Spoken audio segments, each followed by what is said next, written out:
திருவள்ளுவரின் திருமலரடிகளை நன்றாக போற்றி வணங்கி, சத்குருநாதரின் பேரருளால் துறவு என்ற அதிகாரத்தில் இதுவரைக்கும் நாம 4 குறட்பாக்களுக்கான கருத்துக்களை பார்த்திருக்கிறோம்.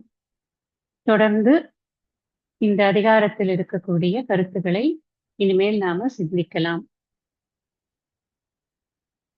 துறவு என்ற இந்த அதிகாரத்தினுடைய கருத்துக்களை முழுமையாக சிந்திக்க முடியறதா அப்படின்னு பார்த்தா, நிறைய பிராக்டிகாலிட்டிய பத்தின சிந்தனைகள் நம்மளுக்கு நடுவுல வர்றதுனால, இது எந்த அளவுக்கு சாத்தியம், இது எந்த அளவுக்கு சாத்தியம் அப்படிங்கிற கொஸ்டின்ஸ் மனசுல வந்து மோதக்கூடிய ஒரு சூழ்நிலையாக இந்த ஒவ்வொரு குறட்பாவினுடைய கருத்துகளும் நமக்கு இருக்கு அப்படிங்கிறது தான் நிதர்சனமான உண்மை. இது துறவிகளுக்காகத்தான் சொல்லப்பட்டிருக்கிறது என்றாலும் கூட, துறவு மனப்பான்மையில் இருக்கும் பொழுது இதை எந்த அளவுக்கு நம்மால் கடைபிடிக்க முடிகிறது அப்படிங்கிறதும் நாம பார்க்க வேண்டிய ஒரு விஷயமாக இருக்கு. அதனாலதான் இல்லறத்தார்களுக்கு இயன்ற வரைக்கும் கடைபிடிக்கணும், துறவிகளுக்கு கட்டாயம் கடைபிடிக்கணும் அப்படின்னு சாஸ்திரம் ஒரு ஒரு அறுதியிட்டு சொல்லக்கூடியதாக இருக்கிறது. துறவிகளுக்கு ரிலாக்ஸேஷன் அப்படிங்கிறதே கிடையாது. எஸ்பெஷலி நிலையாமை, துறவு, மெய்யுணர்தல், அவா அறுத்தல்ல எந்த விதமான ரிலாக்ஸேஷனும் துறவு எடுத்துக்கொண்டவர்கள், புறத்துறவு எடுத்துக்கொண்டவர்களுக்கு நிச்சயமாக கிடையாது. நாம பார்த்தோம், எதெல்லாம் உனக்கு பற்று இருப்பதாக நீ அறிகிறாயோ அதையெல்லாம் நீ விடும் பொழுது உனக்கு அதனாலெல்லாம் துன்பம் வராது அப்படிங்கிறதுதான் முதல்ல ஆரம்பிக்கிறது. இந்த அதிகாரம் முழுக்க முழுக்க பற்றை மையமாக வைத்து எழுதப்பட்ட அதிகாரம் அப்படின்னு நாம புரிஞ்சுக்கணும். யாதெனின் நீங்கியான் நோதல் அதனின் இளன். இப்ப அதுல இருந்து உள்ளுக்குள்ள ஒரு விஷயம் இருக்கு. அதனால துன்பம் என்பது இல்லை, அதே சமயத்தில் அதை விட்டால் இன்பம் உனக்கு கிடைக்கும் அப்படின்னு அதை அடுத்த குறள்ல சொல்லிடுது. உனக்கு துன்பம் வேண்டாமா? அப்ப நீ முதல் வேலையா துறக்கும் வேலையை செய். எதுவாக இருந்தாலும் எதெல்லாம் நீ அட்டாச்சா நினைக்கிறியோ அதை எல்லாத்தையும் முதல்ல விடு. அப்ப அந்த அட்டாச்மெண்ட்னால உனக்கு ஏற்படக்கூடிய துன்பம் இருக்காது. அது மட்டும்தான் என்னுடைய பலனா? நான் இவ்வளவு கஷ்டப்பட்டு நான் அந்த அட்டாச்மெண்ட்டை விடணும்னு உங்களுக்கு எல்லாம் தெரியுமா அப்படின்ற கொஸ்டின் வரும் இல்லையா? அதனாலதான் அடுத்தது சொல்றார், துறந்த பின் ஈண்டு இயற்பால பல. இங்க நிறைய இன்பங்கள், அதுக்கப்புறம் தான் நீ என்ன இன்பங்கிறதே நீ உணர முடியும். எது இன்பம் எது துன்பங்கிறதே நமக்கு தெரியாது பற்றோடு இருக்கும் பொழுது. மனசு ஏதோ ஒரு விஷயத்தை பற்றி கொண்டு அதுதான் இன்பத்தை தருகிறது அப்படின்னு நினைத்து கொண்டிருக்கிறது. அது எதுவாக வேணாலும் இருக்கலாம். பொருளா இருக்கலாம், பணமா இருக்கலாம், வீடா இருக்கலாம், நிலமா இருக்கலாம், மனிதர்களாக இருக்கலாம், குழந்தைகள், பேர குழந்தைகள், நண்பர்கள், எதுவோ ஒண்ணு. இதெல்லாம் தான் என்னுடைய இன்பத்திற்கான காரணிகள் என்று நீ நினைத்து அதை பற்றி கொண்டிருக்கிறாய் இல்லவா? அதை அனைத்தையும் ஒவ்வொன்றாக நீயே ஆலோசனை பண்ணி விட்டுடும். உனக்கு வேண்டும் என்றால், எது வேண்டும் என்றால், துன்பம் போக வேண்டும் என்றால், அப்படி போன துன்பம் உனக்கு என்ன கொடுக்கும்? இன்பம் என்றால் என்ன என்பதை கற்றுக் கொடுக்கும். அப்ப நீ அதை நான் எப்படி விடுறது அப்படின்னா, இந்த 5 புலன்களால்தான் நான் எல்லாவற்றையும் அனுபவிக்கிறேன். அனுபவம் அப்படிங்கிறது எனக்கு ஏற்படுறது மனதில் ஏற்பட்டாலும் சரி, உடல் ரீதியாக ஏற்பட்டாலும் சரி, 5 புலன்கள், மனம் இதெல்லாம் ஒன்று சேர்ந்தால்தான் உலகில் உள்ள ஒவ்வொரு பொருள்னாலும் எனக்கு இன்பமோ துன்பமோ ஏற்படுகிறது. இப்ப அந்த 5 புலன்களை நான் நன்றாக நெறிப்படுத்தி வைத்துக் கொள்ள வேண்டும். அடல் வேண்டும். 5 புலத்தை விடல் வேண்டும். ஒழுங்க விடு, கொஞ்சம் கொஞ்சம் மிச்சம் வச்சிருக்காத அப்படின்னு சொல்லுவாங்க இல்லையா? பகையையும் தீயையும் விட்டு வைக்க கூடாது, அது மொத்தமா அழிச்சிடும் அப்படின்னு. அந்த மாதிரிதான் இந்த பற்று அப்படிங்கிறது. இந்த பற்று எப்போ அது அழிக்கிறது அப்படின்னு சொன்னா, நான் துறவு வாழ்க்கையில் இருக்கும் பொழுது எனக்கு இந்த பற்று அப்படிங்கிறது ஒரு மிகப்பெரிய எதிரியாக இருக்கும். ஏன்னா எதுக்காக துறவு எடுத்தேனோ அந்த பர்பஸ் எனக்கு டிஃபீட் ஆயிடும். அதனாலதான் சொல்றாரு இங்க ஒவ்வொரு குறளும் இட் இஸ் டெவலப்பிங். எப்படி டெவலப் ஆகுது அப்படின்னா, என்னுடைய மனசு எதுல ஆழங்கால் பற்று கொண்டிருக்கிறதுங்கிறத நானே தான், வேற யாரும் கிடையாது, நானே தான் உட்கார்ந்து அனலைஸ் பண்ணி இதுல எல்லாம் எனக்கு பிரச்சனை இருக்கு, அதனால அதுல இருந்தெல்லாம் நான் வெளியில வரணும் அப்படிங்கிற திட்டத்தை நான் தான் போடணும். அதுக்கு நீ உன்னுடைய இந்திரியங்கள்கிட்ட உனக்கு நிறைய கண்ட்ரோல் வேணும் அப்பா அப்படின்னு சொல்றார் 3வது குறள். 4வதுல சொன்னார், துறவு ஏற்றுக்கொள்கிறேன் அப்படின்னு ஒருவர் சொல்கிறார் என்றால் அவர்களுக்கு ஒன்றும் இன்மைதான் இயல்பு. அது இயல்புங்கிறத ரொம்ப ஆழமா புரிஞ்சுக்கணும். இயல்புன்னா that must be a natural இது டிரான்சிஷன். நான் வந்து என்ன ஃபோர்ஸ் பண்ணி உன்கிட்ட எந்த பொருளும் கொடுக்க மாட்டேன், நீ ஒரு ஓரமா உட்கார்ந்துரு, உனக்கு எதுவும் உன்கிட்ட வரவே வராது, அப்போ நான் பற்றை விட்டவனாக இருக்கிறேனா அப்படின்னா, பற்றை விட்டவனாக இருக்கிறோமா இல்லையாங்கிறது எப்ப தெரியும்னா ஏதாவது ஒரு பொருள் கிட்டக்க வரும்போது தெரிஞ்சிடும். அதனாலதான் இயல்பாகும் அப்படின்னு போட்டேன். இத சொல்லும் பொழுது ஒரு கதை ஞாபகத்துக்கு வருது. உங்களுக்கு எல்லாருக்குமே ராமாயணம் தெரிஞ்சிருக்கும். அதுல ஒரு கதை இருக்கு. இந்த தசரதர் வந்து யாகம் பண்ணணும் அப்படின்னு, புத்திரகாமேஷ்டி யாகம் பண்ணணும் அப்படின்னு முடிவு பண்ணும் பொழுது யாரை வைத்து அந்த யாகத்தை பண்றது அப்படின்னா, ரொம்ப புனிதமான ஒருத்தர் இருக்கிறார். அவர் வந்து யாகத்தை பண்ணினார் அப்படின்னு சொன்னா அந்த யாகம் வந்து தடை இல்லாமல் நன்றாக நடக்கும், உனக்கு சக்சஸ் கிடைக்கும்னு சொல்லி ரிஷ்யசிங்கர் அப்படிங்கிற ஒரு துறவியை அறிமுகப்படுத்துவார். அவரை போய் கூட்டிட்டு வா அப்படின்னு. அந்த ரிஷ்யசிங்கருக்கு ஒரு பாஸ்ட் ஸ்டோரி இருக்கு. கலைக்கோட்டு முனிவன் அப்படின்னு கம்பர் சொல்லுவார் அவரை. இந்த கலைக்கோட்டு முனிவருக்கு என்ன கதை அப்படின்னா சுருக்கமா சொல்ல போறேன். அவரோட அப்பா வந்து இந்த தான் வந்து ரொம்ப கஷ்டப்பட்டு இந்த உலகியல் இன்பங்களை துறந்து துறவியாகி மெய்யுணர்ந்திருக்கிறார்.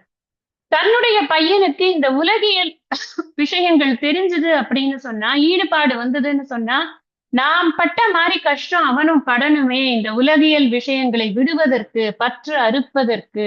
அதனால இவனுக்கு உலகியல் விஷயத்தையே அறிமுகப்படுத்தாத ஒரு வாழ்க்கையை அமைக்கணும்னு சொல்லி அவர் ஒரு காட்டுல அவரை தனிப்பட்ட முறையில வளர்த்து கொண்டிருக்கிறார். மனித வாசனையே கிடையாது அவருக்கு. எந்த விதமான உணர்ச்சிகளுமே அவருக்கு தெரியாது. அந்த மாதிரி ஒரு ஒரு ஒரு வாழ்க்கையை கொடுக்கிறார். ஒரு ரோமபாதன் என்ற ராஜா, அவனுடைய நாட்டுல வந்து மழையே பெய்யல. மழை பெய்யணும் அப்படின்னு சொன்னா எந்த விதமான இந்திரிய சலனமும் இல்லாத ஒருத்தர், தூய்மையான உள்ளம் கொண்டவர் ஒருத்தர் இங்க வரணும், வந்தா மழை பெய்யும் அப்படின்னு. இந்திரியங்களை ஜெயிச்சவர்களுக்கு அப்படி ஒரு சக்தி இருக்கு.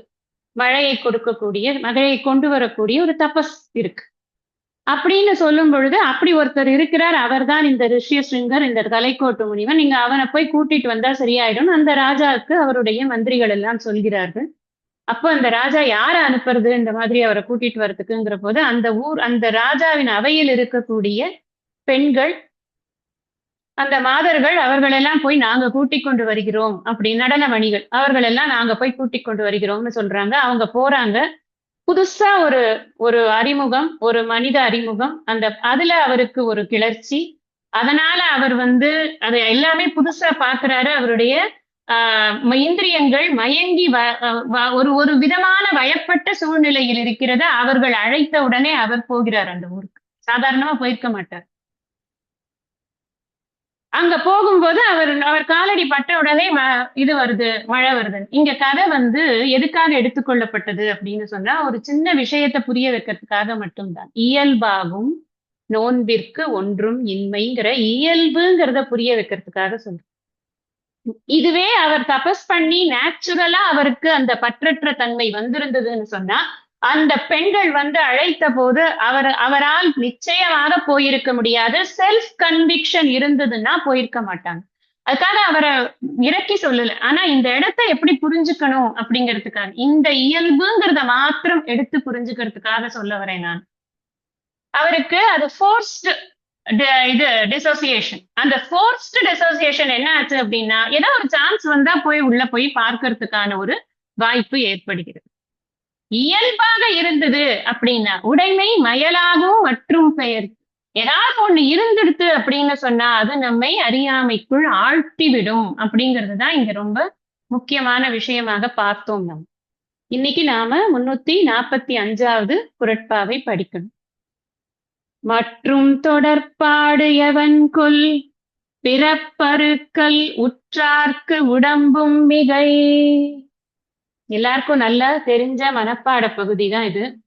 நிறைய 2 மார்க் கேள்விக்கெல்லாம் எழுதியிருப்போம், மார்க்கெல்லாம் வாங்கியிருப்போம். நிறைய பேர் கோட் பண்ணக்கூடிய ஒரு குறள் இது. இதை எப்படி படிக்கிறது அப்படின்னா, பிறப்பருக்கல் உற்றார்க்கு உடம்பும் மிகை மற்றும் தொடர்பாடு எவன் கொல் அப்படின்னு கேள்வியாக இதை படிக்கணும். பிறப்பறுக்கல் உற்று. பிறப்பறுப்பது என்றால் என்ன? பிறவி, பிறப்பு, இறப்பு அப்படிங்கிறது ஒரு சைக்கிள். இந்த சைக்கிளை கட் பண்ணணும். இந்த சைக்கிளை அறுக்கணும். இது திரும்ப திரும்ப ஒரு சங்கிலி மாதிரி நம்ம தொடர்ந்து கொண்டே இருக்கிறது. இந்த இந்த அன்னை எத்தனை எத்தனை அன்னையோன்னு சொன்ன மாதிரி எத்தனை கர்ப்பவாசம்னு நமக்கே தெரியாது. அது பாட்டுக்கு போய்க்கொண்டே இருக்கிறது. இதை அறுக்கணும் அப்படின்னு ஒரு ஒரு முடிவு பண்ணி அதற்கான ஒரு முயற்சியை மேற்கொள்கிறார். அதனாலதானே துறவே எடுக்கிறார். துறவோட பர்பஸ் என்ன? போதும், இந்த பிறப்பு இறப்பு அப்படிங்கிற சைக்கிள் நமக்கு போதும் அப்படின்னு நினைக்கும் பொழுதுதான். ஏன் நினைக்கிறாங்க? அகைன் நிலையாமை புரியறதுனால நினைக்கிறாங்க. அப்ப அது போதும்னு நினைக்கிறதுக்காக தன்னுடைய முயற்சிகளை செய்யக்கூடிய ஒருவனுக்கு உடம்பு கூட ஒரு சுமையாகத்தான் இருக்கிறது.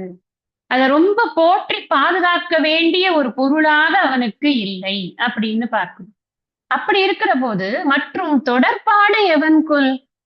இந்த உடலே எனக்கு சுமை அப்படிங்கிற போது இதனோடு தொடர்பு உடைய பொருட்களோ அல்லது மனிதர்களோ அது என்ன, அதுல மட்டும் எனக்கு பற்று இருக்குமா என்ன அப்படிங்கிற கேள்வி கேட்கிறார். எப்ப நான் உடலை எனக்கு வேறாக எண்ணி அதிலிருந்து பற்றை நீக்குகிறேனோ அப்பொழுது இந்த உடல் சம்பந்தப்பட்ட அனைத்திலிருந்தும் நான் பற்றற்று இருப்பது அப்படிங்கிறது இயல்பாக எனக்கு நடக்க வேண்டிய ஒரு விஷயம் அப்படின்னு புரிஞ்சுக்கணும். ஏன்னா ஃபர்ஸ்ட் எங்க நிக்கிறதுன்னா உடம்புலதான். அகம் தேகம் தேகோஸ்மி அப்படிங்கிறது தான் ப்ராப்ளமே ஃபர்ஸ்ட் ஆரம்பிக்கிறது நமக்கு. உடம்பு அப்படின்னு சொன்னதுனால அத அக உடம்பு புற உடம்பு இரண்டையும் குறிக்கும் அப்படின்னு பரிமேலழகர் சொல்றார். உடம்பு என்ற பொது சொல்லை குறித்ததனால் அக உடம்பு புற உடம்பு இரண்டையும் குறிக்கும். புற உடம்புனா உங்களுக்கு தெரியும், இந்த நம்ம பார்த்து கொண்டிருக்கக்கூடிய ஸ்தூல சரீரம், நம்ம பார்த்து கொண்டிருக்கக்கூடிய உடல், தொட்டு உணரக்கூடிய உடல். அக உடம்பு அப்படின்னு சொன்னா சூக்ஷ்ம சரீரம், மனம் புத்தி சித்தம் அகங்காரம். இந்த உடல் இந்த உடம்பும் மிகை அப்படின்னு சொன்னதுனால இந்த சூழ சரீரம் தான் மிகை, அதனால இதை அவன் கண்டுக்க மாட்டான் அப்படின்னு அர்த்தம் இல்ல. மனசையும் சேர்த்து மதிப்பதில்லை அப்படிங்கிறது தான் அதுக்கு அர்த்தம். பிறப்பு அறுப்பதுதான் என்னுடைய குறிக்கோள் என்று சொன்னால் அப்போ எனக்கு உடல் மனம் அப்படிங்கிற விஷயங்கள்ல இருக்கிற பற்று அப்படிங்கிறது போயிடும் அப்படின்னு போகணும் அப்படின்னு அர்த்தம் அதுக்கு. உடல் எப்ப சுமையாகிறது நீங்க யோசிச்சு பார்க்கணும். அது எனக்கு ஏன் உடல் சுமையாகுது? எனக்கு இந்த உடலை பகவான் கொடுத்திருக்க, ஏதோ ஒரு கட்டத்துல எனக்கு இந்த உடல் சுமையாகிறது. பொதுவான காரணங்கள் அப்படின்னு எடுத்துக்கொண்டால், ஒன்று வியாதியினால் நாம் அவஸ்தைப்படும் பொழுது எது வந்தாலும் சரி, சுண்டு விரல்ல வலி வந்தா கூட இந்த சுண்டு விரலை வெட்டிடலாம் போல இருக்கும். அவ்வளவு நமக்கு அந்த வேதனைகள் நம்மள அந்த உடலை எப்படியாவது விட்டுட்டா தேவலாம் அப்படின்னு இருக்கும். எல்லா வலிகளுக்கும் நான் சுண்டு விரல்னு ஒரு உதாரணத்துக்கு சொல்லியிருக்கேன். தலைவலியில இருந்து சுண்டு விரல் வரைக்கும், காலோட சுண்டு விரல் வரைக்கும் தேகத்துல இருக்கிற எந்த பார்ட்ல நமக்கு வலி வந்தாலும் அந்த பார்ட்ல அந்த தேகத்தை நம்ம ஏன் வைத்துக் கொண்டிருக்கிறோம்? இது ஒரு சுமையாக இருக்கிறதே என்று எண்ணக்கூடிய ஒரு தன்மையானது எல்லோருக்கும் இருக்கிறது. வலியும் வேதனையும் அந்த எண்ணத்தை கொடுக்கிறது. ஒன்று. இரண்டாவது வயோதிகம். வயசு ஆக ஆக இந்த உடம்பு ஒரு சுமையா போயிடுது.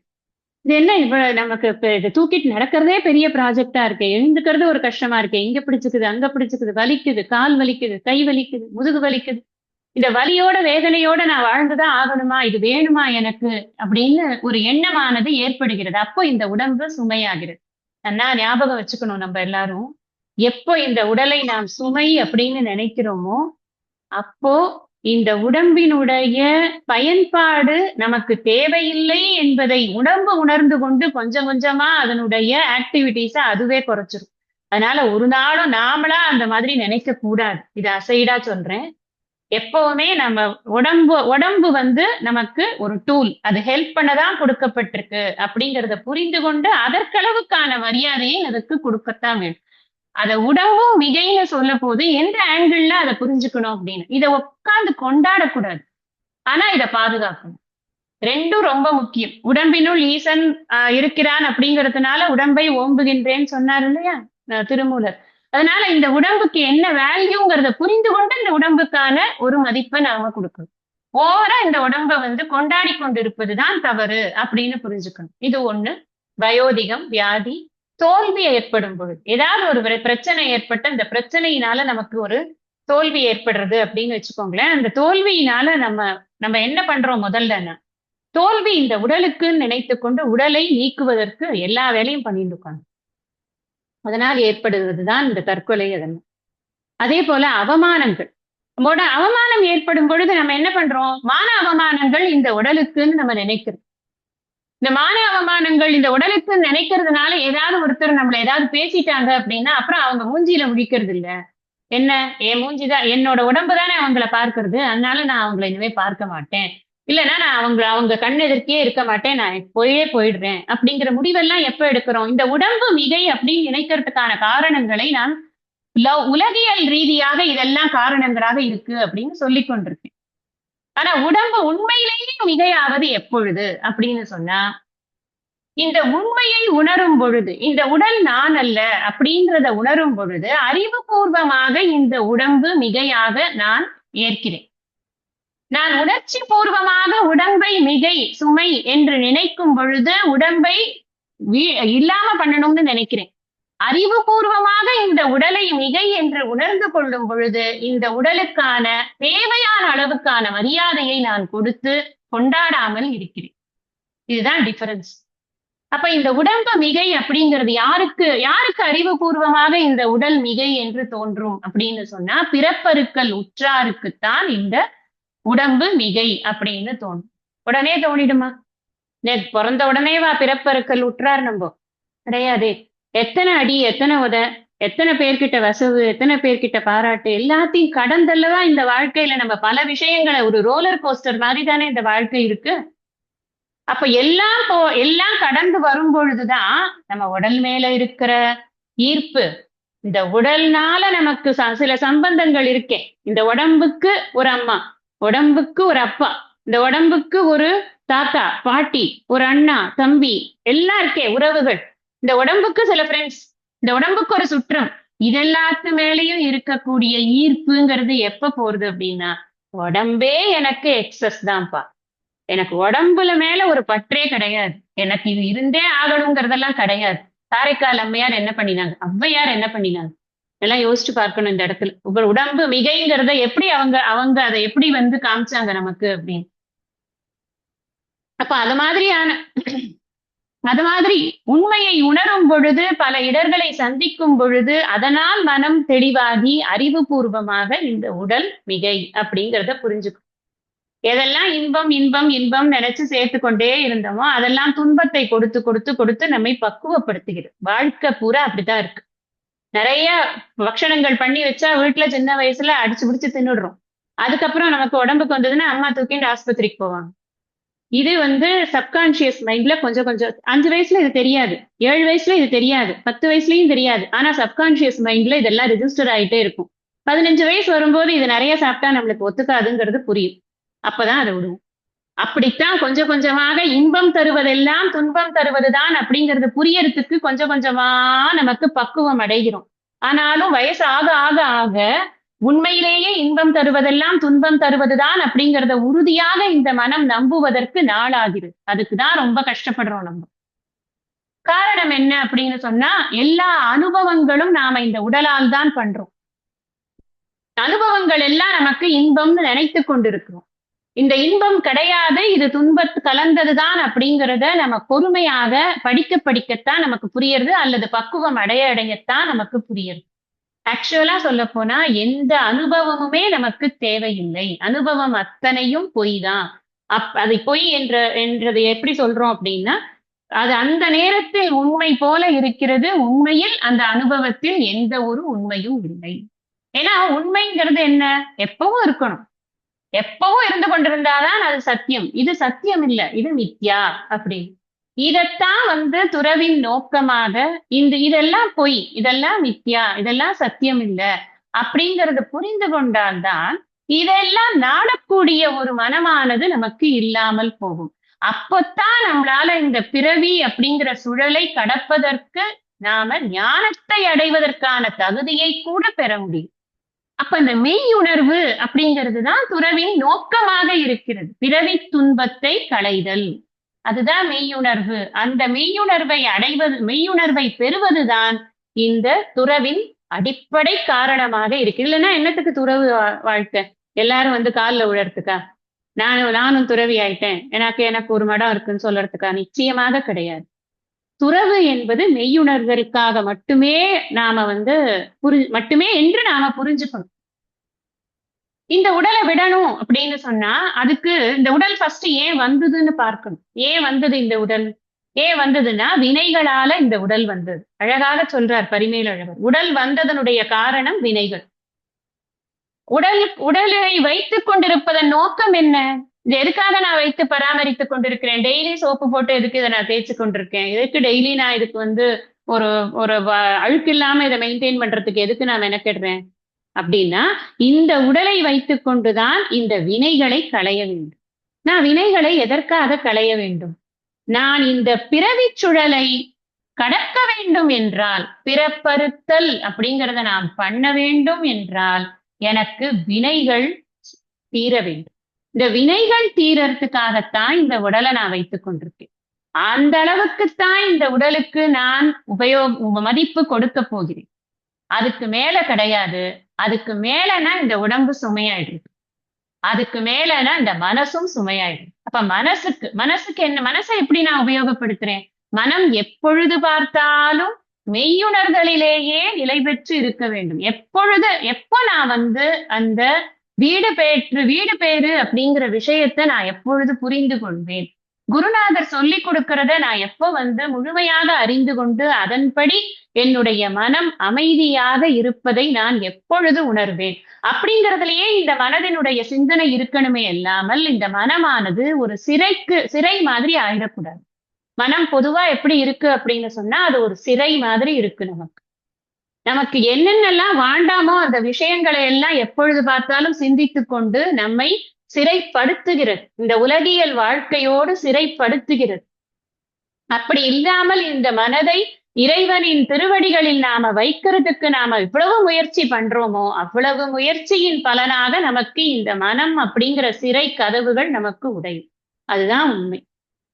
மாணிக்க வாசகர் அழகா சொல்வார், அன்றே என் ஆவியும் உடலும் உடைமையும் எல்லாமும் குன்றே அணையாய் என்னை ஆட்கொண்ட போதே கொண்டனையோ. எப்படி அந்த வார்த்தைகள் எப்படி போட்டார் பாருங்க. நீ வந்து என்னை ஆட்கொண்டாய், அதுக்கப்புறம் ஒரு மாசம் கழிச்சு இந்தா வச்சுக்கோ, என்னோட மனம் புத்தி உடல் எல்லாம் நீயே வச்சுக்கோ, நான் கொண்டு வந்து உன்கிட்ட கொடுக்கலப்பா, நீ என்னை ஆட்கொண்ட போதே கொண்டனையோ. அது டிரான்சிஷன் ரொம்ப ரொம்ப இயல்பா நடந்துடுத்தப்பா. என்னோடது எல்லாத்தையுமே உனக்கு நான் கொடுத்துட்டேன். என் ஆவியும் உடலும் உடைமை எல்லாம் நீ கொண்டாய். அப்ப அப்படி இருக்கணும். இந்த மனசுல இந்த உடல் பற்றிய சிந்தனையோ அல்லது உள்ளம் பற்றிய சிந்தனையோ அல்லது உடலுக்கும் உள்ளத்திற்கும் சம்பந்தப்பட்டவர்கள் பற்றிய சிந்தனையோ இல்லாமல் எப்பொழுதும் இறை சிந்தனை மாத்திரம் இருக்கணும். அதனாலதான் அதே பாட்டுல கேட்பார், இன்றோர் எனக்கு இடையூறு உண்டோ? எப்ப எனக்கு நீ இப்ப வந்து ஒரு இடையூறு பண்ணலாமா?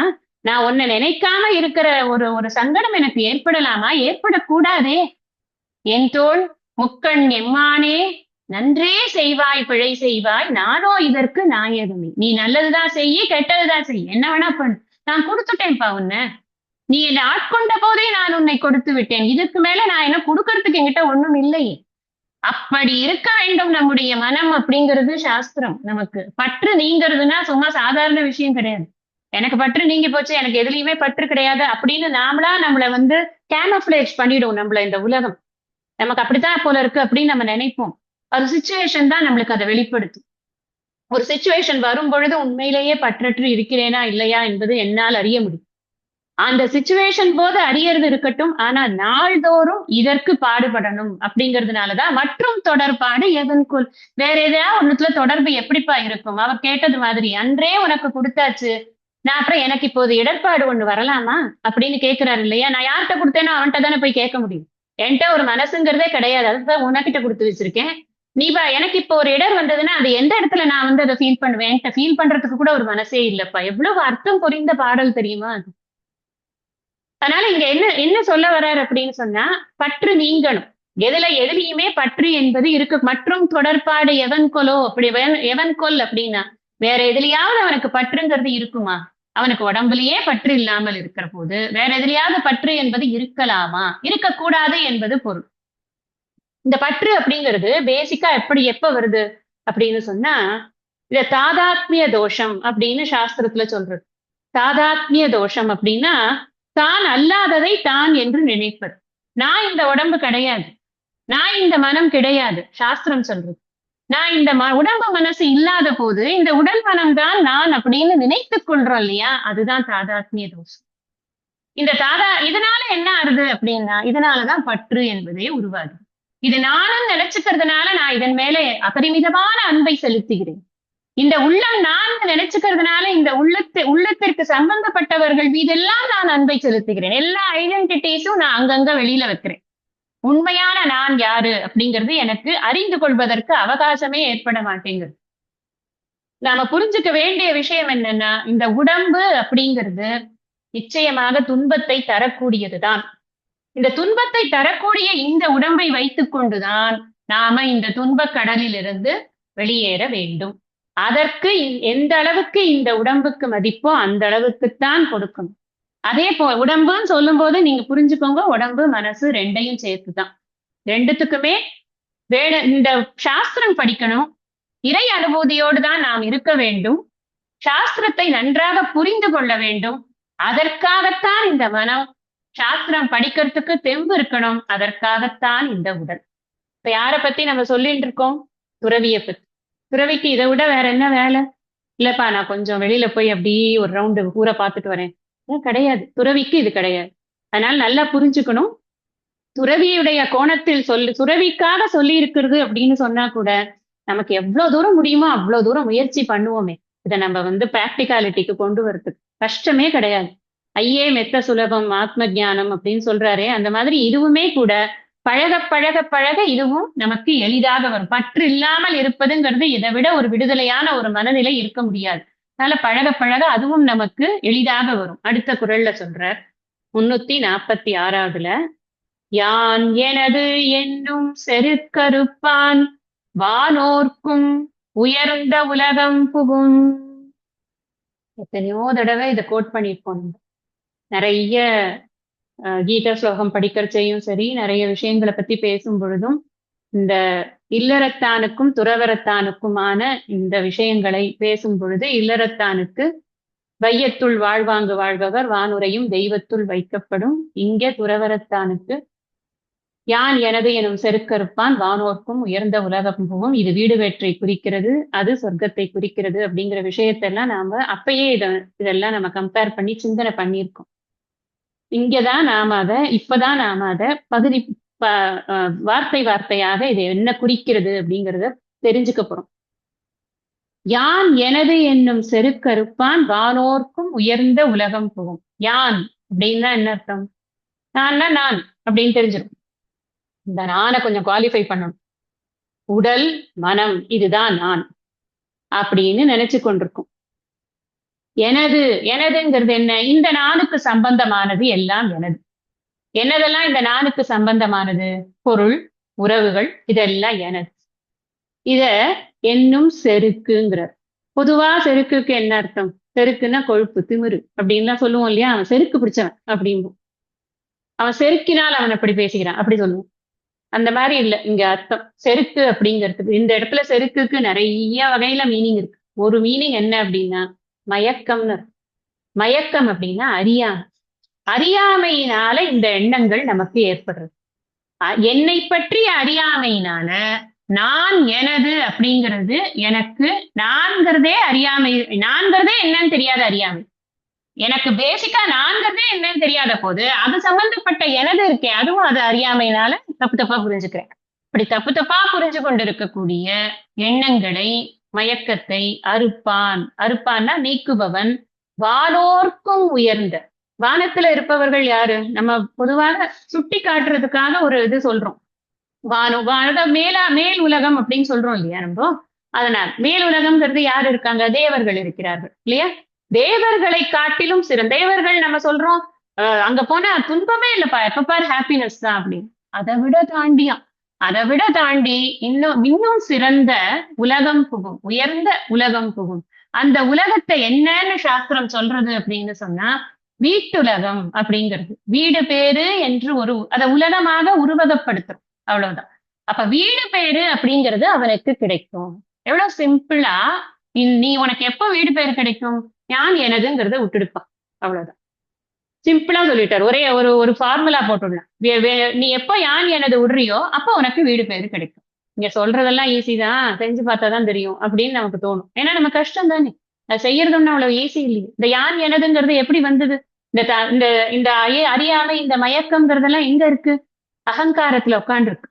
அகங்காரம்னா எகைன் அகங்காரம்ங்கிறது இந்த செருக்குக்கு வர மீனிங் மாதிரி திமிரு அப்படிங்கிற மீனிங் கிடையாது.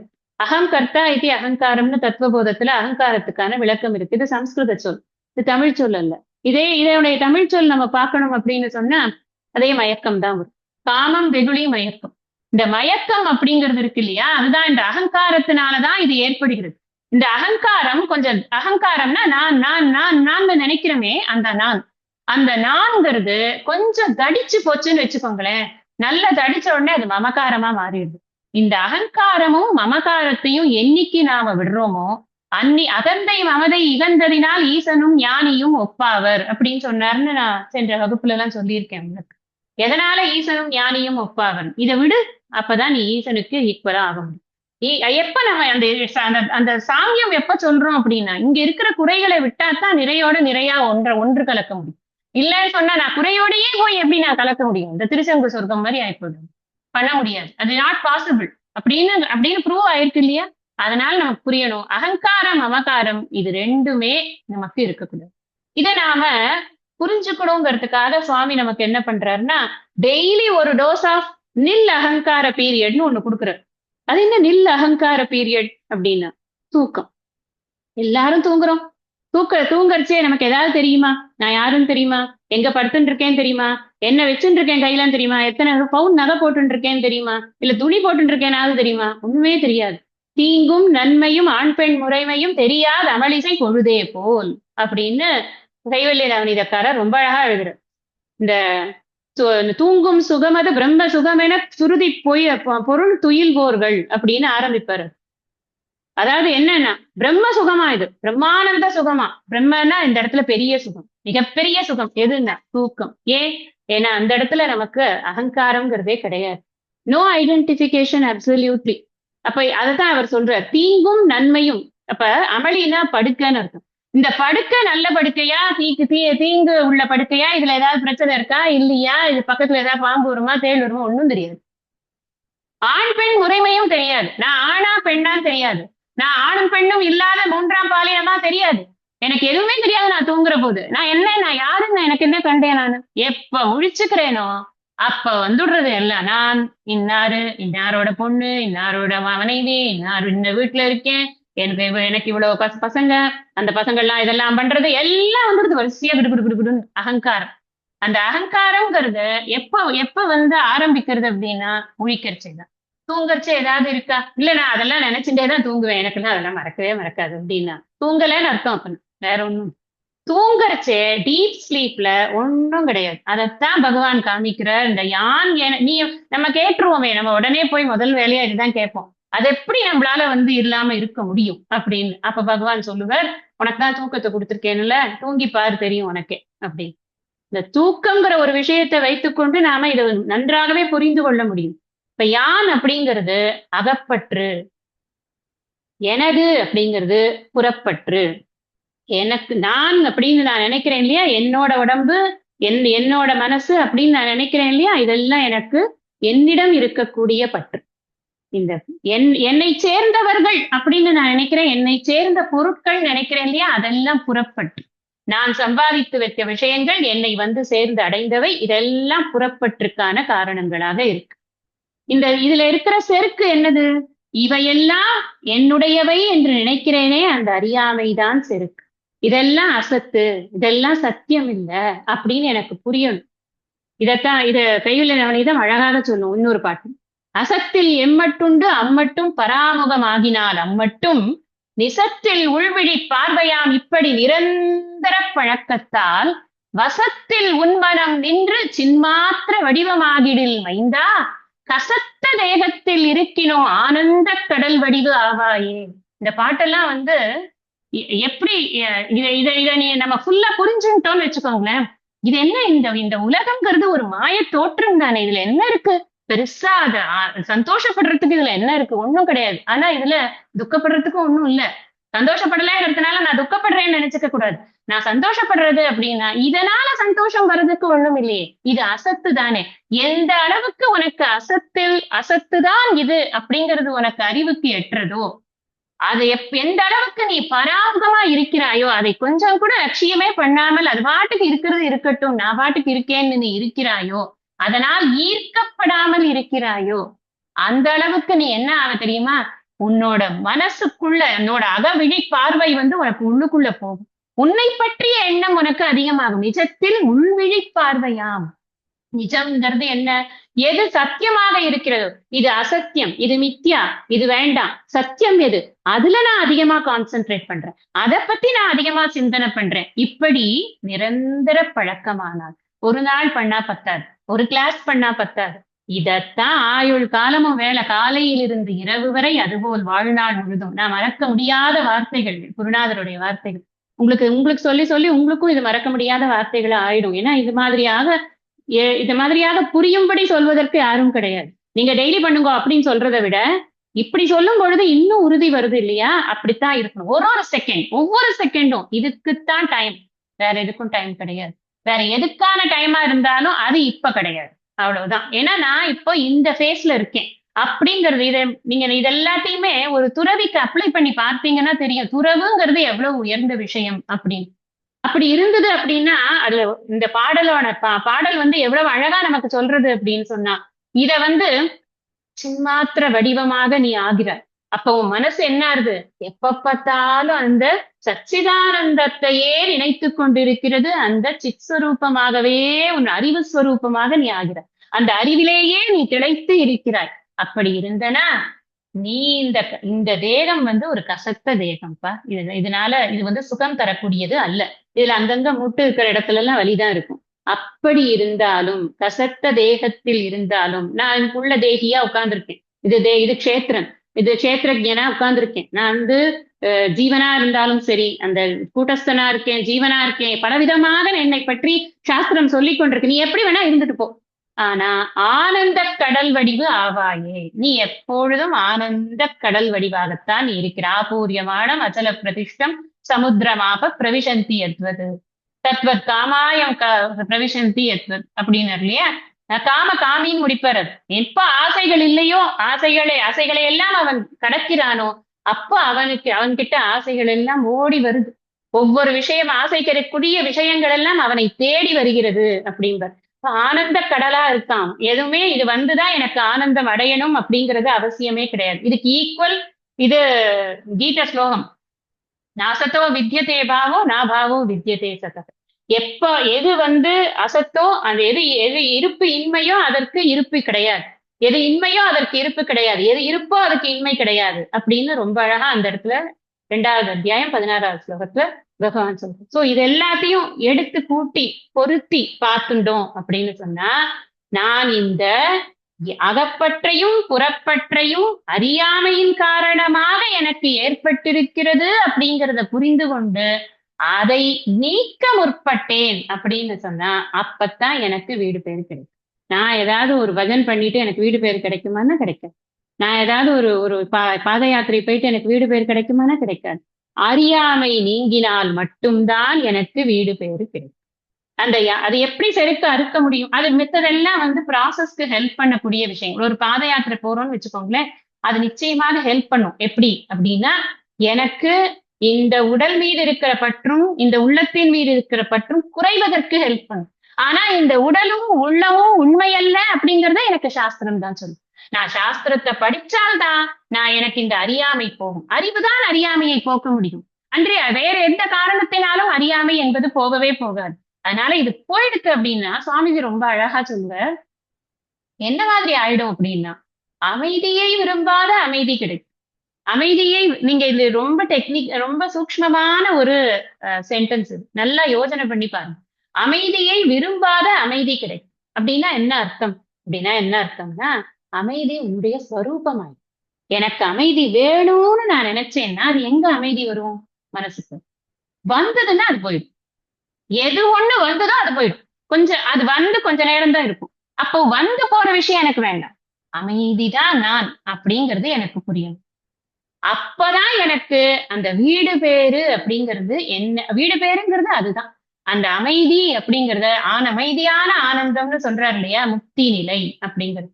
அப்ப அந்த அப்படி அந்த அந்த அந்த ஞானிக்கு மனம் எப்படி இருக்கணும்? மனசை பத்தின கவலையே அவனுக்கு இருக்காது. மனம் எப்படி இருந்தாலும் சரி. மனம் சாக்கடை மாதிரி எதையாவது திங்க் பண்ணி கொண்டிருந்தாலும் சரி.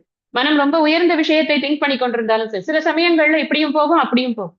அப்படி எப்படி இருந்தாலும் சரி. மனம் வேறு நான் வேறு அப்படிங்கிறதுல அவனுக்கு ஒரு உறுதியான கன்விக்ஷன் அவனுக்கு இருக்கு. அப்படி இருக்கக்கூடியவனுக்கு அந்த மனதினால் ஏற்படக்கூடிய துன்பம் என்பது இருக்கவே இருக்காது. அப்போ இந்த அமைதி ஆனந்தம் அப்படிங்கிறது சுவாபாவிகமாயிடும். என்னுடைய ஸ்வபாவமாயிடும். எனக்கு அமைதி வரணும்னு நான் நினைக்க கூடாது. நான் தான் அமைதி அப்படிங்கிறத நான் புரிஞ்சுக்கணும். நான் தான் ஆனந்தம், நான் தான் அமைதி. என்னை விட்டு இங்க ஒண்ணு இல்லவே இல்லை. இருக்கிறதெல்லாம் அமைதிதான், இருக்கிறதெல்லாம் ஆனந்தம் தான், அது நான் தான். அப்படிங்கிறத நாம கன்விக்ஷனோட புரிஞ்சுக்கிறதுக்கான ஒரு விஷயம், ஒரு ஒரு நிலைதான் அந்த வீடு பேரு அப்படிங்கிறத சொல்றோம். இப்ப இது எப்ப வருது? இது நான் எனது என்பதையெல்லாம் ஒட்டாதான் இது வருது அப்படிங்கிற. இப்ப நமக்கு அடுத்த கேள்வி. அப்ப நான் எப்படி விடுறது? யானை எப்படி விடுறது? எனதை எப்படி விடுறது? சிம்பிள் டிப்ஸ் ஏதாவது கொடுக்க வேண்டாமா? நம்ம யோசிக்க வேண்டாமா? யானை விடு, அதாவது நான்கிற என் மீது, என் உடலின் மீது இருக்கக்கூடிய பற்றை, என் உள்ளத்தின் மீது இருக்கக்கூடிய பற்றை நான் எப்படி விடணும்னா, தர்மமான வாழ்க்கையை வாழ்வதன் மூலம் தான் நான் விட முடியும். இந்த தர்மம்ங்கிறத விளக்க போனா இது ஒரு பெரிய இது கடல் மாதிரி ஆயிடும். உங்களுக்கு சிம்பிளா சொல்றேன் நான். தர்மம்ங்கிறது என்ன, எதை, அதாவது நிறைய இடங்கள்ல சிம்பிளா சொல்றேன் நிறைய விஷயங்கள் சொல்லி இருக்குன்னா கூட, அடுத்தவர்களுக்கு கெடுதல் உண்டாக்காமல் நன்மைகளையே செய்து கொண்டிருப்பது, நம்முடைய கடமைகளை செய்து கொண்டிருப்பது, நமக்கு நம்ம வந்து நம்மளோட இது என்ன, ஆட்டிடியூட் என்ன, பாவனைகள் நல்ல ரிச்சான ஒரு கல்ச்சரல் இதை வந்து நம்ம பிடிச்சுக்கிறது, இதெல்லாம் தான் அதெல்லாம் ஃபாலோ பண்றது. இப்படித்தான் இந்த தர்மமா வந்து நமக்கு கடைபிடிக்கப்பட வேண்டும். நல்ல நலன்களோட இருக்கணும். எனக்கு எது துன்பம் தருமோ அதை இன்னொருத்தனுக்கு நான் கொடுக்க கூடாது. எனக்கு எது இன்பம் தருமோ அதை நான் இன்னொருத்தனுக்கு கொடுக்கணும். சிம்பிளான டெபினிஷன் ஃபார் தர்மம் அப்படின்னு இருக்கு. நம்ம தர்ம கல்விதான் இப்ப படித்துக் கொண்டிருக்கிறோம். தர்மம் என்பது என்ன? அரண் வலியுறுத்தல். அரண் எதுக்கு வலியுறுத்தணும்? ஏன்னா அறத்தோட இரு அப்படிங்கிறதுக்காக அரணை வலியுறுத்தணும். அறம்ங்கிறது சாதாரண விஷயம் இல்லை. இந்த வகுப்புக்கு வர்றது ஒரு அறம், வகுப்புல புஸ்தகத்தோட வர்றது அறம், வகுப்புல படிக்கிறது ஒரு அறம், அந்த ஃபாலோ பண்றது ஒரு அறம். ஒவ்வொரு இடத்துலயும் அறத்தினுடைய இம்பார்ட்டன்ஸ் நமக்கு தெரியணும். இது போய் அறமா இல்லை. ஒவ்வொரு நிமிடமும் அறத்தின் பால் தான் நம்முடைய வாழ்க்கையானது நிலை பெற்று இருக்கணுங்கிறது இருக்கணும். அப்பத்தான் எனக்கு அறத்துல வந்து இம்பார்ட்டன்ஸ் அதிகமாகும். மைண்டில் அறம் இம்பார்ட்டன்ட் ஆயிடுது அப்படின்னு. இன்னொரு ஒரு விஷயம் என்னன்னா, இந்த இல்லறவியல்ல இருக்கிற ஒழுக்கங்கள், இந்த ஒழுக்கங்கள் பூரா நாம கைவசப்படணும். ஒவ்வொரு அதிகாரத்தையும் வாழ்க்கையில நாம ஒவ்வொரு நிமிஷமும் இம்ப்ளிமெண்ட் பண்ணறதுக்கு பெருமுயற்சி எடுக்கணும். நான் வேணும்னே பெருமுயற்சின்னு போடுறேன். கஷ்டமா இருக்கும், அது வராது, அவ்வளவு ஈஸியில வராது, நமக்கு வராது. அதனால நம்ம அதுக்கு நிறைய பிரயத்தனப்படணும். அழுக்காறு அவா வெகுளி இன்னாச்சொல் நீங்கியவர்களாக இருக்கணும்னு அரண் வலியுறுத்தல்ல சொல்றார். நீ எந்த காரியம் செய்தாலும் அதை மனத்துக்கண் மாசிலன் ஆவதற்காகத்தான் செய்கிறாய் அப்படிங்கிறதுனால மனத்தில் மாசு இல்லாமல் இருப்பது அறம் அப்படிங்கிறது. மனத்தில் மாசே எப்படி வரும்? எத்தனையோ விஷயங்கள்ல மனம் போகும் பொழுது மனம் வந்து மாசுபடுகிறது. ஒன்றில் பற்று வைத்திருந்தால் மனம் மாசுபடாது. எதில் பற்று வைக்கணும்? இறைவன் மீது பற்று வைக்கணும். அப்படி இருந்தால் மனம் மாசுபடாது. அப்போ அதே மாதிரி துறவரவியல்ல சொல்லி இருக்கக்கூடிய விரதங்கள், இந்த விரதங்கள் எல்லாத்தையும் அருளுடைமையிலிருந்து ஆரம்பித்து கொல்லாமை வரைக்கும் இருக்கிற விரதங்கள் எல்லாத்தையும் இன் லெட்டர் அண்ட் ஸ்பிரிட் ஃபாலோ பண்ணினோம் அப்படின்னு சொன்னா, அப்ப என்ன ஆகும்னா இந்த மனசு மாசற்ற மனமாக ஆகும். தர்மமான வாழ்க்கை வாழும் பொழுது, தர்மத்தை கடைபிடிக்கும் பொழுது, அந்த தர்மமான வாழ்க்கையானது நமக்கு ஒரு சித்த சுத்தியை கொடுக்கிறது. அப்பதான் நான்கிறது இந்த உடம்பில்லைங்கிறது லைட்டா புரிய ஆரம்பிக்கும். அது வரைக்கும் புரியவே புரியாது. எனதுங்கிறது அப்புறம் எப்படி விடுறது? அதுக்கும் திருக்குறள்ல இருந்தே தான் உங்களுக்கு நான் வந்து டிப்ஸ் கொடுக்க போறேன். ஒப்புரவு அறிதல், ஈகை, இதெல்லாம் எதுக்கு சொல்லியிருக்கார்? நம்ம கிட்ட இருக்கிற செல்வம் நமக்குள்ளது அல்ல, மற்றவர்களுக்கு பகிர்ந்து கொடுப்பதற்காகத்தான் நாம எப்போ நினைக்கிறோமோ அப்போ நமக்கு இந்த பொருள் மீது உள்ள பற்று குறைகிறது இல்லையா? நேச்சுரலா குறைகிறது. அப்புறம் நம்ம இண்டிவிஜுவல் லெவல்லையும் நம்ம எவ்வளவு தூரம் ஹெல்ப் பண்றோமோ அப்ப நமக்கு இந்த பொருட்பற்று அப்படிங்கிறது நம்மள அழுத்தாமல் இருக்கிறது. எனது அப்படிங்கிறது எதுல வருது? ஃபர்ஸ்ட் எதுல வருதுன்னா பொருள்ல தான் வருது. சின்ன வயசுல இருந்தே என்கிட்ட ஒரு மிட்டாய் இருந்தா கொடுக்க மாட்டேன், ஏன்னா என் மிட்டாய் அது. அங்கேருந்து ஆரம்பிக்கிறது. 5வது வயசு வரைக்கும் எல்லாரும் குழந்தைகள்னா தெய்வமும் ஒண்ணுன்னு சொல்றாங்க. 6வது வயசுல இருந்துனே வச்சுக்கோங்களேன். நமக்கு தெரியாது 5 வயசுக்கு முன்னாடி அந்த அந்த குணம் வருதா வரலையான்னு அவ்வளவு பெரிய ஆராய்ச்சி எல்லாம் நம்ம பண்றது இல்ல. பெரியவங்க சொல்றாங்க நம்ம 6வது வயசுல இருந்துன்னு பார்ப்போம். ஒரு குழந்தைகிட்ட ஒரு மிட்டாயை கொடுத்துட்டு கேட்டு பாருங்க இருக்காது. ஏன்னா என்னது? அங்கிருந்து ஆரம்பிக்கிறது இல்லையா? என்னது அப்படிங்கிற பற்று ஆனது அங்கிருந்து ஆரம்பிக்கிறது. அதை கொடுக்க பழக பழக பழக என்ன ஆகுது? என்னதுங்கிறது ஒண்ணு கிடையாது அப்படின்னு அந்த பொருட்பற்றுங்கிறது விடுறது. நிலையாமை அதிகாரத்துல நம்ம பார்க்கிறோம். நெருநெல் உடன் ஒருவன் இன்றில்லை என்னும் பெருமை உடைத்து இவ்வுலகு. இந்த உடம்பு என்னப்பா சாஸ்வதமா? நேத்திக்கு இருந்தது இன்னைக்கு இல்லப்பா. எப்படித்தான் ஒவ்வொரு பொருளும் நிலையாமை அதிகாரத்துல ஒவ்வொரு பொருளும் நமக்கு உடலில் யாக்கை நிலையாமை, பொருள் நிலையாமை, செல்வம் நிலையாமை பத்தி அழகா விரிவா நம்ம பார்த்திருக்கோம். அப்ப அந்த நிலையாமையை புரிந்து கொண்டோம்னு சொன்னா எனது என்பதை விட முடியும். ஒழுங்கா திருக்குறள் படிச்சா யான் எனது என்ற பற்று போயிடும். சிம்பிளா சொல்லிருக்கலாம்ல, நீங்க எதுக்கு மூச்சு பிடிச்சிட்டு இவ்வளவு நேரம் சொல்லிட்டு இருக்கீங்க அப்படின்னு உங்களுக்கு தோணலாம். அப்படி சொன்னா நமக்கு புரியாது. அதனாலதான் நாம விளக்குறோம். இதெல்லாம் பார்க்கணும், இதெல்லாம் பார்க்கணும் விரித்து சொல்லும் பொழுது அது நம்மை சிந்திக்க தூண்டுகிறது. உங்களை சிந்திக்க தூண்டணுங்கிறது தான் என்னுடைய நோக்கமே தவிர்த்து வேற எதுவுமே கிடையாது. அப்ப இந்த உலகியல் வாழ்க்கை அப்படிங்கிற அந்த பிரவிற்த்தி மார்க்கத்துல நம்ம இருக்கும் பொழுதே நாம இதற்கு தயார் பண்ணி கொண்டு இருந்தோம்னு சொன்னா என்ன ஆகும்? நிவிருத்தி மார்க்கம், நம்ம இந்த துறவு மார்க்கத்துக்கு வருவோமே அப்போ நமக்கு இது ரொம்ப யூஸ் ஆகும். அப்ப நமக்கு இதுல இருந்து ஒரு விஷயம் நல்லா புரியும்.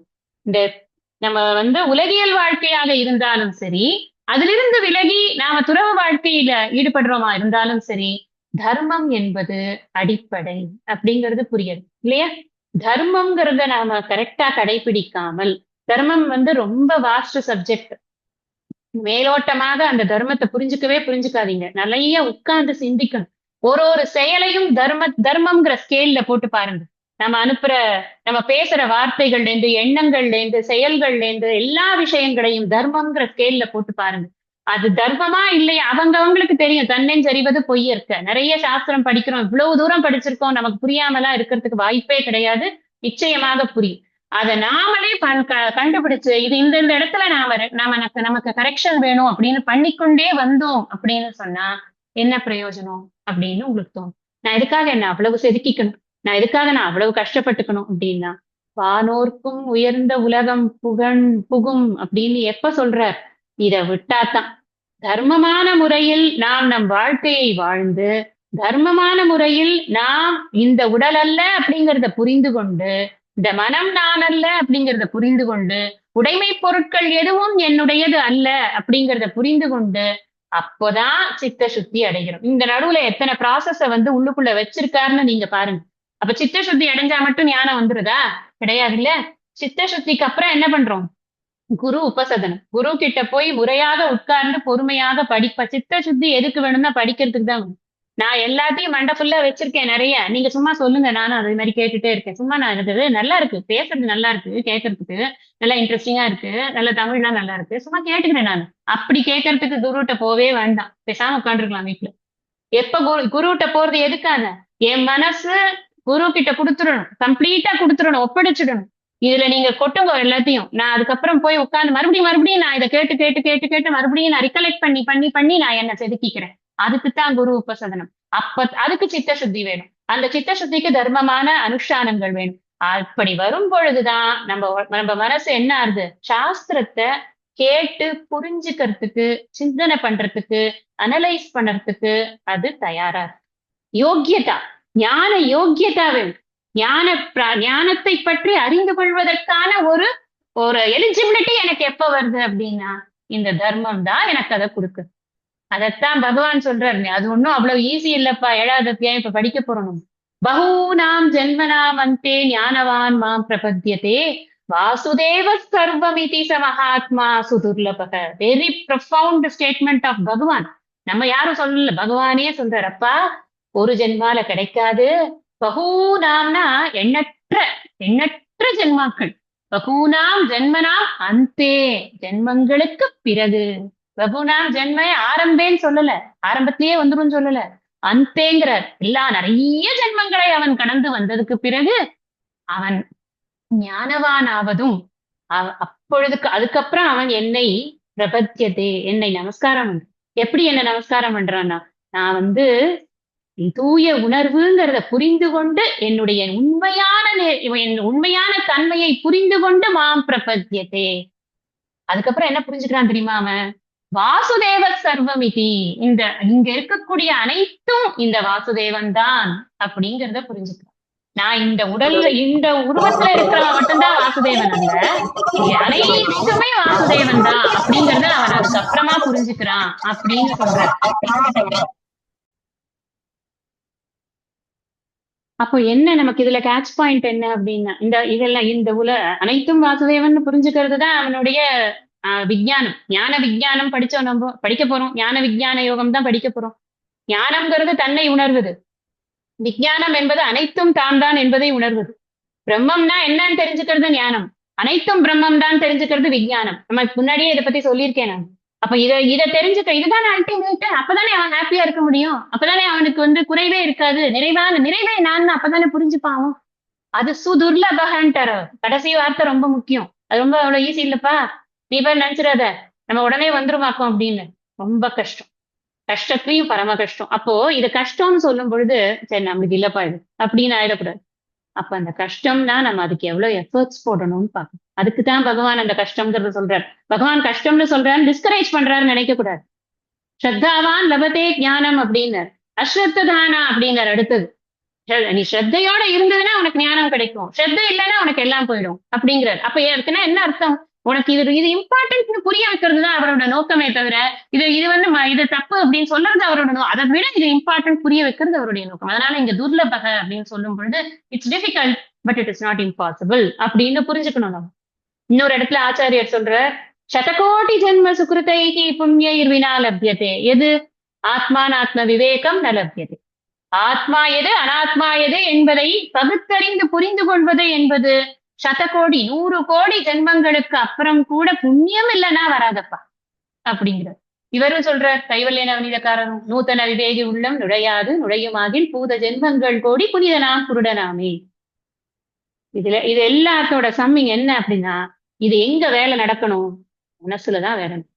நம்ம இந்த தர்மத்தை எங்க நம்ம தர்மத்தை ஃபாலோ பண்றோம்? மனசுல வச்சுதான் ஃபாலோ பண்றோம். மனம் ஒரு சிறைங்கிறதுல சொல்ல வந்தேன். மனம்தான் எல்லாவற்றுக்குமான இடமாக இருக்கிறது. அப்ப இந்த மனசுங்கிற சிறையில இருந்து நம்ம விடுபடணும். மனசு சொல்றதெல்லாம் நம்ம கேட்க முடியாது. மனம் ஒரு மாய தோற்றம் அப்படிங்கிறத நாம ரொம்ப 100% உணரணும்.